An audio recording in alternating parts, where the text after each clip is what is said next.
취임한 이래 야당이 주도하고 이례적으로 많은 탄핵 소추로 인하여 여러 고위공직자의 권한 행사가 탄핵 심판 중 정지되었습니다. 2025년도 예산안에 관하여 헌정사상 최초로 국회 예산결산특별위원회에서 정액 없이 감액에 대해서만 야당 단독으로 의결하였습니다. 피청구인이 수립한 주요 정책들은 야당의 반대로 시행될 수 없었고 야당은 정부가 반대하는 법률안들을 일방적으로 통과시켜 피청구인의 제2 요구와 국회의 법률안 의결이 반복되기도 하였습니다. 그 과정에서 피청구인은 야당의 전횡으로 국정이 마비되고 국익이 현저히 저해되어 가고 있다고 인식하여 이를 어떻게든 타개하여야만 한다는 막중한 책임감을 느끼게 되었을 것으로 보입니다.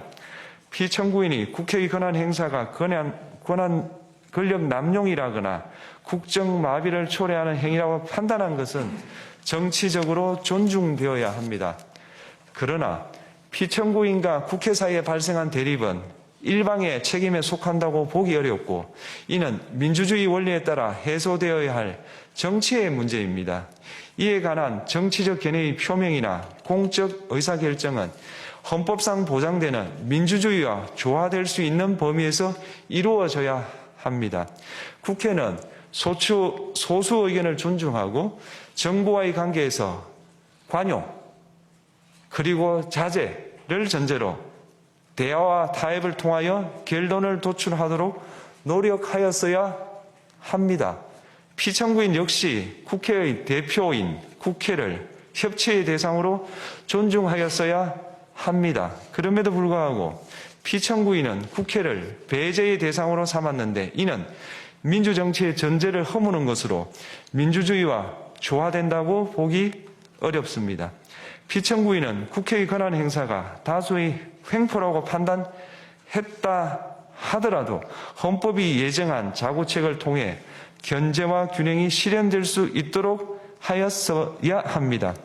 피청구인은 취임한 때로부터 약 2년 후에 치러진 국회의원 선거에서 피청구인이 국정을 주도하도록 국민을 설득할 기회가 있었습니다. 그 결과가 피청구인의 의도에 부합하지 않더라도 야당을 지지한 국민의 의사를 배제하려는 시도를 하여서는 안 되었습니다. 그럼에도 불구하고 피청구인은 헌법과 법률을 위반하여 이 사건 계엄을 선포함으로써 국가 긴급권 남용의 역사를 재현하여 국민을 충격에 빠뜨리고 사회, 경제, 정치, 외교 전 분야의 혼란을 야기하였습니다. 국민 모두의 대통령으로서 자신을 지지하는 국민을 초월하여 사회 공동체를 통합시켜야 할 책무를 위반하였습니다. 군경을 동원하여 국회 등 헌법기관의 권한을 훼손하고 국민의 기본적 인권을 침해함으로써 헌법 수호의 책무를 저버리고 민주공화국의 주권자인 대한국민의 신임을 중대하게 배반하였습니다. 결국 피청구인의 위법 행위는 국민의 신임을 배반한 것으로 헌법 수호의 관점에서 용납될 수 없는 중대한 법 위반 행위에 해당합니다. 피청구인의 법 위반 행위가 헌법 질서에 미친 부정적 영향과 파급 효과가 중대하므로 피청구인을 파면함으로써 얻는 헌법 수호의 이익이 대통령 파면에 따르는 국가적 손실을 압도할 정도로 크다고 인정됩니다. 이에 재판관 전원의 일치된 의견으로 주문을 선고합니다. 탄핵 사건이므로 선고 시각을 확인하겠습니다. 지금 시각은 오전 11시 22분입니다.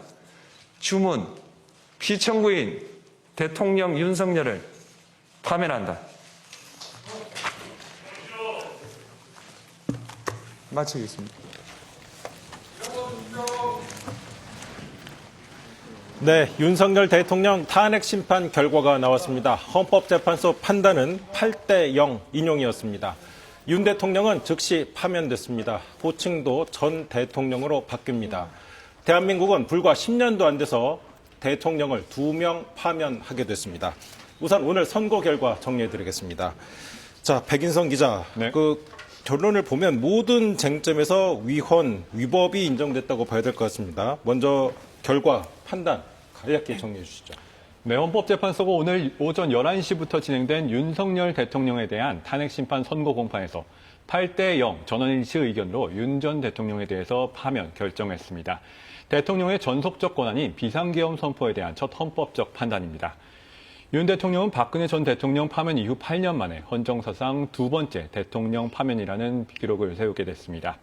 헌법재판소는 비상계엄 선포와 관련해서 윤 대통령이 직무수행 과정에서 중대한 위헌, 위법을 저질러 국민이 부여한 신임을 배반해 대통령직을 유지한 것이 헌법소 관점에서 더 이상 용납될 수 없다며 이같이 결정했습니다.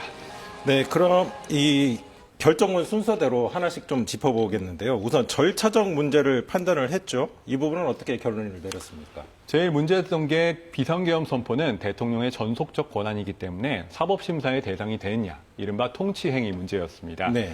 탄핵심판 취지를 고려하면 이 계엄 선포가 고도의 정치적 결정을 요한 행위라 하더라도 헌법재판소는 헌법과 법률 위반이 판단이 가능하다, 이렇게 결정을 했습니다.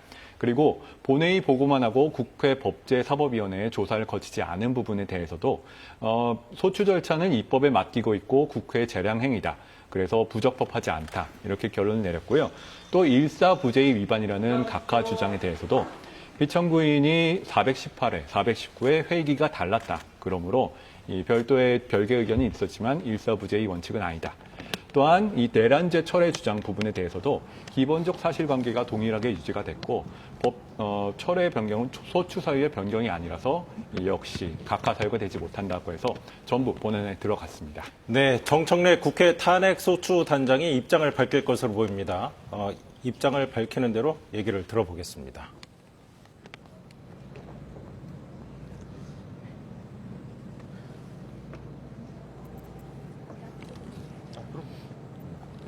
하면 됩니까? 국민 여러분, 그동안 얼마나 고생이 많으셨습니까? 완벽한 논리로 퍼펙트하게 피청구인 대통령 윤석열을 파면했습니다. 헌법과 민주주의의 승리입니다. 국민의 승리입니다. 민주주의 적을 민주주의로 물리쳐준 국민 여러분께 진심으로 감사드립니다. 헌법의 적을 헌법으로 물리쳐준 헌법재판소의 현명한 역사적 판결에 깊이 감사드립니다. 12.3 내란의 밤 때 장갑차를 막아선 시민들, 국회를 침탈한 계엄군을 막으려 국회로 달려온 시민들, 광화문 광장에서 윤석열 파면을 외친 시민들, 내란성 스트레스로 불면의 밤을 보낸 국민들에게 위로와 치유가 되기를 바랍니다. 역사적으로 볼 때 국난의 위기를 구해낸 것은 일반 백성들이었습니다. 이번 12.3 내란 사태의 국가적 위기를 구해낸 것은 오롯이 국민들 덕분입니다. 12월 3일 그날 밤 비상계엄을 국민들께서 온몸으로 막아냈고 오늘 내란 우두머리 피의자 윤석열의 파면을 국민들께서 이끌어내 주셨습니다. 국민에 의한 국민의 승리입니다. 계절이 바뀌도록 밤잠 설치며 가슴 졸이며 윤석열 파면을 염원하신 국민들께 다시 한번 진심으로 감사드립니다. 닭의 목을 비틀어도 새벽은 옵니다. 우리는 어둠의 세력을 몰아내고 내란의 겨울을 이겨냈습니다. 대한민국은 놀라운 민주주의 회복력을 보여주었고 민주주의 새 봄날을 맞이했습니다. 내란 주동 세력과 내란 옹호 세력의 거짓 선동을 이겨냈습니다. 대한민국 국민들의 위대한 승리입니다. 내란 우두머리 피의자 윤석열의 파면은 너무나 정당하고 당연합니다. 사필 규정입니다. 윤석열 파면의 필요 충분 조건의 증거도 차고 넘쳤고 위헌성도 뚜렷했습니다. 윤석열은 비상계엄의 헌법적 조건도 헌법적 절차도 위반했고 계엄 포고령 자체도 위헌이고 헌법기관인 국회와 중앙선관위를 침탈한 것도 국회의원과 법관을 체포, 구금하려 했던 것도 모두 헌법 위반입니다. 헌법재판소가 판결문에서 명확히 했습니다. 윤석열은 파면되어 마땅합니다. 오늘의 죄를 벌하지 않는다면 내일의 범죄에 용기를 준다고 했습니다. 오늘 반헌법적인 윤석열의 내란 행위를 벌함으로써 내일의 독재자 제2의 윤석열을 예방하고 차단할 수 있기를 기대합니다. 오늘의 윤석열 파면이 역사적 교훈이 될 것입니다. 역사는 직진하지 않지만 결코 후퇴하지 않습니다. 멈추지도 않습니다. 역사는 굽이굽이 방방골골 물소리 새소리까지 들으며 고비를 넘습니다. 역사의 물줄기는 옆으로 흐르는 것 같지만 결코 역류하지 않습니다. 정권은 짧고 국민은 영원합니다. 정권과 국민이 싸우면 끝내 국민이 이깁니다. 대한민국 국민들은 오늘 윤석열 독재 정권의 독재자 윤석열을 파면했습니다. 국민이 승리했습니다. 이제 일상을 회복하고 앞으로 나아갑시다. 민주공화국 대한민국 만세입니다. 대한민국 민주주의 만세입니다. 대한민국 국민 만세입니다. 고맙습니다. 한 말씀. 네, 국회 소추단의 입장 발표 들으셨습니다. 국회 소추단은 이번 선거를 국민의 위대한 승리라고 밝혔습니다. 자, 임 변호사님, 이번 쟁점에 대한 판단 하나씩 더 살펴보죠.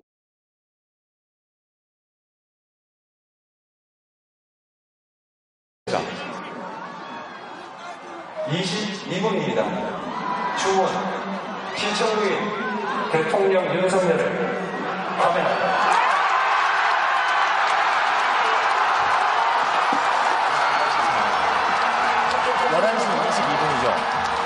헌법재판소에서 인용 결정이 나오고 즉시 파면되자 시민들이 환호하는 모습을 보여드리고 있습니다. 이게 조금 전 오전 11시 22분의 모습입니다. 수많은 시민들이 헌재 앞에 모여 있는데, 자, 노 변호사님, 이 탄핵 결정, 인용 결정이죠. 탄핵 소추 인용 결정. 5가지 쟁점이 있었잖아요. 5가지 쟁점에 대해서 빠르게 한번 짚어보겠습니다. 먼저 헌법재판소가 판단한 게 계엄 선포의 실체적 요건에 대해서는 어땠습니까? 실체적 요건을 흠결했다라고 명확하게 짚었습니다. 실체적 요건 위반이다. 예, 탄핵 소추권의 남용이나 법률안을 일방적으로 통과시킨다고 해서 국가의 비상 상황에 초래되는 것은 아니다. 네. 그리고 예산을 삭감한다고 해서 그 자체로 비상 상황이 되지 않는다는 것이고요. 절차적 요건에 대해서는 어떻습니까? 마찬가지로 국무회의가 정식으로 제안 설명도 없었고 실제 회의가 끝나고 나서 부서도 없었다. 그러니까 국무회의라고 볼 수 없다는 거죠. 사실은 그냥 회의라고 할 수 있는 것 같습니다. 예. 그러니까 1번 계엄 선포의 실체적 요건, 절차적 요건 다 흠결이 있고 위반이다. 네. 자, 2번째 국회 병력 투입에 대해서는 어떻게 판단했습니까? 그것도 중대한 위헌이라고 평가를 했습니다. 네. 국회의원을 끄집어내라고 대통령이 직접 지시하고 군병력을 투입한 것도 대통령이 직접 지시했다. 그리고 국회의원의 출입을 경찰병력으로부터 막아서 국회의원의 심의 표결권 및 정당 활동의 자유를 침해해서 위헌이고, 그다음에 국군의 정치적 중립성, 즉 시민과 군인이 대치하는 상황을 만들어서 중대한 위헌이다라고 판단했습니다. 자, 5개 중에 첫 번째 계엄 선포 요건 다 안 된다. 국회 병력 투입. 2번째 이것도 헌법 위반이다. 3번째 포고령에 대해서는 어떻습니까? 계엄 포고령 1호는. 그것도 마찬가지로 국회나 지방의회 정당 활동을 일체 금지함으로써 헌법에 위반된다라고 했고요. 명백하게 3개까지 다 위반이네요. 그렇습니다. 네. 네 번째, 선관위 압색 문제에 대해서는 어떻게, 선관위 문제에 대해서는 어떻게 했습니까? 네, 이것도 중대한 위반이라고 했는데요. 영장 없이 선관위의 압수수색을 진행했기 때문에 영장주의에 위배돼서 명백히 헌법에 위반된다라고 판단을 했습니다.